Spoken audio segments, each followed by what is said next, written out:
Obviously, free agency is right around the corner, June 30th, about 10 days away. And one All-Star who has options, that'd be Paul George, arguably the biggest free agent on the market this summer.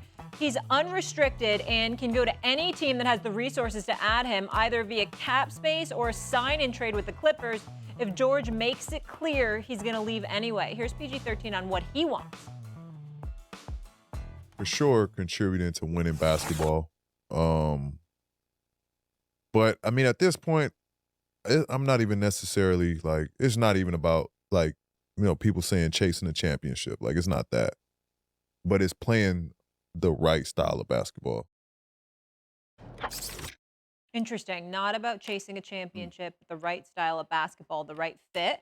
Okay. Raising some eyebrows. Which team would give him the best shot at a title, though? Would you go Clippers, stay put, Philly, who we know is going to make some moves, or the Knicks? I have been intrigued into last season about the idea of Paul George in a Knicks uniform. I'm not 100% sure what it looks like in terms of the roster. I also would very much like to see this Knicks team be whole and healthy as currently constructed, right? But to me, if he were to join that roster, jumps off the page, second best, right? 1A, 1B in terms of the ability to score, get a basket, off the bounce, create for himself, create for others, right? Immediately jumps into that hierarchy. I think Jalen Brunson is one of the best point guards in the league. I think plenty of guys would love to play alongside of him. And the misnomer, I think, is that he has to be ball dominant. I don't think Jalen Brunson has to do that. He's going to play whichever way we need to play to be the most successful. That's what this year demanded in the absence of guys due to injury.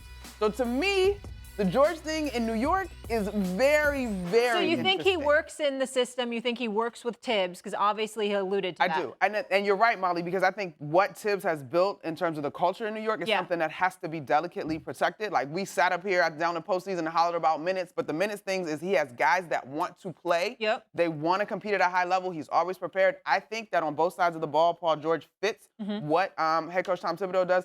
So that, to me, is probably the most intriguing. Yeah, in 20 years with the Heat, you know all about how important culture is. Yes. UD, where would you go? Where's the right fit for Paul George? I would go to Philly if I'm Paul George. I mean, I have a vision of Paul George coming off of pick and roll with Embiid to his right hand, which he is lethal to his right hand. And if you don't guard it right, you can throw it back to Embiid. Embiid could dump it in the post to Paul George. Embiid could be the space guy, and Paul George could go to work. Also know that Philly was 25th in catch and shoot threes last year. Paul George knocked down 152 of them things at a 45% clip. So he can definitely help that team. If he wants to win, because I know he say he ain't ring chasing, that's a damn lie. You want everybody want to win. Everybody ring chasing nowadays. If Play he wants to win to the game. Yeah, he a damn lie. He ain't ring chasing. It's about this damn lie. You want a ring and you ain't got one, especially coming from where you coming from, you're gonna have to go to the East. You ain't gonna get one out West. The Thundercats are getting better, they getting stronger. Wendy, before I come to you, I'm just curious, as a player, UD, do you feel like there might be trepidation from other players to join Philly and Joel Embiid just because of all the health issues with Joel? Like, if he can stay healthy? I mean, yeah, who wouldn't want to play with a healthy Joel Embiid? No, I'm saying, do you think the players are scared to go? Scared because he hasn't been able to really stay healthy. Well, yeah, and that's a concern for them. I will say this. Joel Embiid got to work on his habits.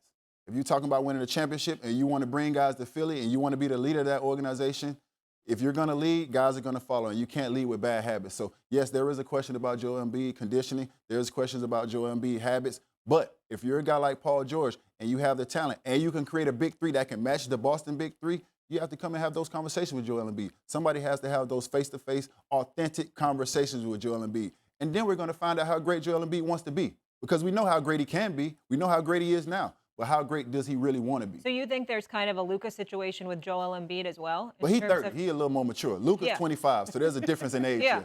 I give Luka that excuse. I don't give Joel Embiid the same excuse. He's been in the league long enough to understand that he needs to change his habits. At some point, he has to make the decision. It can't be the coaching staff. It can't be the guys around you. Joel Embiid has to make the decision to change certain habits. I think his health issues come back to his conditioning. I think if he comes in with better conditioning, he can sustain a full season and then stop having so many nagging injuries. Really interesting. Wendy? Okay, so I could probably write a book on this topic. Let's go, Wendy. We got our notes. Everything that Monica and UD said, especially because I actually think that comment from Paul about fit, that certainly raised some antenna. because that was a very fascinating, even more than the championship one. And UD just broke down how the fit in Philly actually makes some sense. First, I want to talk about the Knicks. I want to point something out. These are not equal. The Clippers can sign Paul George to any contract they want. They have his rights. The Philadelphia 76ers have max cap space. They can sign him to whatever contract they want. The Knicks would have to execute a trade for Paul George. And Paul George, to make that happen, Paul George would have to direct the Clippers to trade him to the Knicks. That's complicated. There's a couple of different factors in there. It's definitely doable. But when you look at this, you have to understand that if you're envisioning adding him to the Knicks, it's not just plug and play. You'd have to be taking some pieces off of the Knicks. But the Knicks are more able to make a big trade than any team in the league right now, any competitive team in the league, because of their assets and their draft picks. Okay, once we have that understood. Now, when you're looking at the East, I think UD is right on here. If you're looking at the landscape, you want to be in the Eastern Conference. It's a much easier road in the Eastern Conference to the finals than it is in the West. If that's truly a factor, that's got to be included. Okay, now if you pick the East, you've got a big problem. That's the Boston Celtics. How do you beat the Boston Celtics? Well, right off the bat, I'm going to tell you, you're going to need offense because this team scores. Dallas didn't crack 100 in 4 of the 5 games. All 4 games they lost, they didn't crack 100. They got to have more offense. You got to have more offense. So Paul George is an offensive player, but you got to think about the team. The second thing is you've got to have wing defenders. How are you going to deal with Tatum and Brown? Well, if you're the Knicks, you have OG Anunoby there. He is an unrestricted free agent. So if you're Paul George and you're considering the Knicks, you got to be saying, you got to get OG done. I'm not a replacement for OG Anunoby. I'm coming in alongside OG Anunoby. Now, as far as fit goes, UD just made a great point about how Maxey can work so well with Paul George playing on or off the ball. Maxey grew up playing alongside James Harden the last few years prior to this year. He can do that. Paul likes to have the ball a little bit. Jalen Brunson is a ball pounder. He dominates the ball. So I'm not saying he can't. He played alongside Luka. There's no doubt he can go back to that role, but you'd have to be comfortable that he would want to do that. So all of those things, to me, the answer to this question is the Knicks. But before we go on, I want to talk about the Clippers real quick. The Clippers are doing something very fascinating right now, and I don't fully understand what it is. You do not need to be an NBA insider to realize that Paul George has options out there as a free agent. And I want to say if, because he doesn't necessarily have to be a free agent. He has an option in his contract, and I think if he wanted to be traded somewhere, he could use that as an opt-in and trade, but that's a different topic. We know that the 76ers are interested. This is not a mystery. We know there's other teams that would be interested, including like maybe the Orlando Magic. There isn't a doubt right now that sometimes a player says, hey, I want a certain number. And you're like, well, where are you getting that number? It's just a posture. Paul George doesn't have to posture. He has legitimate other offers. And yet, here he is, still a free agent. Why? He's from LA. He wants to be a Clipper. He has extended with them in the past. They were last year before Kawhi got hurt again, as formidable as the team in the Western Conference. There was a time where we thought they were a finalist favorite when they were healthy. Why? Why have they not made that offer?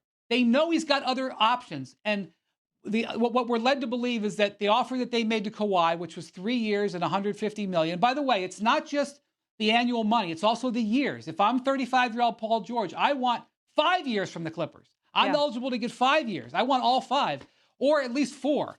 Why aren't they doing that? They have to know that he can walk on them for nothing. So why? So that's, and also when it comes to the Clippers, James Harden is sitting there. James Harden is a free agent at the end of the month. Okay. What about Harden? If Paul George walks, you could let Harden walk and start half your team over. You'd be a cap space team. Wow. They have multiple options. The Clippers could still sign Paul George on July 1st. They could sign Paul George this afternoon.